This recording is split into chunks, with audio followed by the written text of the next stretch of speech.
this is a very serious question, because then the question here is there such a thing as an unlucky birth chart? So this video is one of a series of astrology Mythbusters, because then we want to know what's real and what's not. Okay, so the question being, is there such a thing as an unlucky birth chart? Like, sometimes I get that I go to fairs and people come up to me and they say that, oh, I've been to see this Chinese astrologer. Oh, I remember this one guy, he came and he was really sad, like he was very despondent. And he said, where he gave me his chart, and while I was looking at it, I hadn't even said a word yet. And then he asked me, is it true that my chart is really bad? That 70% of my life is not going to work, and that everything I do, I have a 70% chance of failure. I was appalled when he said this, because then I was like, where did you hear this? Like, what kind of spiritual practitioner tells you something like that? It's so disempowering, right? And so he pointed at another group of people and said, oh, some of those people over there said that my life is 70% bad. Okay, so that's why I think this is a very serious question, right? And people want to know, is it true?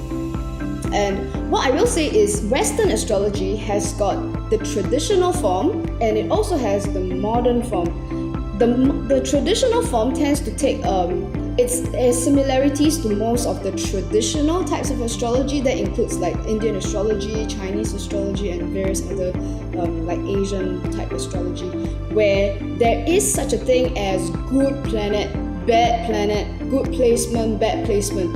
And most of the time you'll find that the so-called good and bad is usually associated with things like health, or it's associated with things like, oh, you're going to be successful in your career, or you're just going to suck and just don't even bother. Now, what you'll find is that modern astrology takes a very different take on that, because we're not so much concerned about whether you were like born with something that works in your favor or isn't. Sure, there are going to be tensions in your chart. And actually, in my experience, I found that a lot of the most successful, illustrious people who have ever lived in our human history have got what we call bad charts. It's like, for example, Einstein's chart actually says that he would struggle in school, right? Because then he would not be able to follow the conventional education. For those of you who are familiar with his life, his mother was summoned to class because his teacher insisted that he was too stupid to follow the class. And then we all know what happened to Einstein after. But you see, his chart actually did say that he was going to be a misfit at school.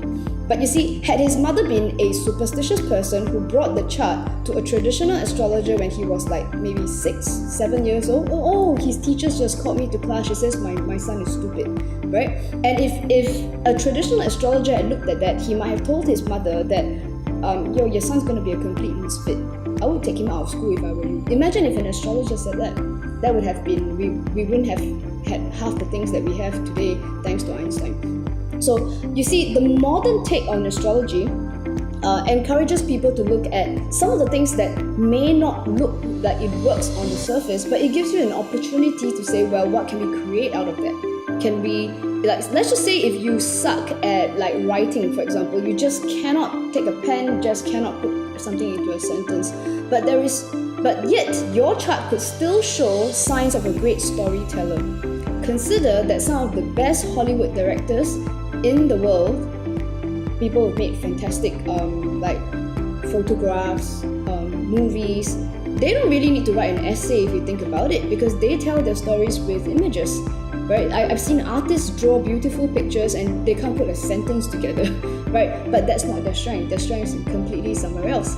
So what I will say is that the modern take on astrology tends to look at where your strengths are and give suggestions on how you can best contribute to the world, right? So now for those of you who have been studying astrology and you're very interested in looking at the astrological indicators, what would work for you, what would not work for you, even when it comes to money, you'll find some of the conventional ways that we've been thinking about money don't quite work in today's society. So if you're not a saver, for example, like in the past, it would be, oh, that's bad, you don't accumulate money. But some of the most successful people, they didn't get there by saving money. Let's just put it that way. So what I would encourage you, if you're interested in getting a much deeper look at astrology, you can check out our astrology course, because we're going to show you how to use modern astrology to show the strengths in a chart and what we can do about it and how we can best apply it in our lives, right? So do check out the classes if you're very interested in this, and I will see you in class. The real reason why astrology is so strong as a profiling tool simply because what you do have is unique.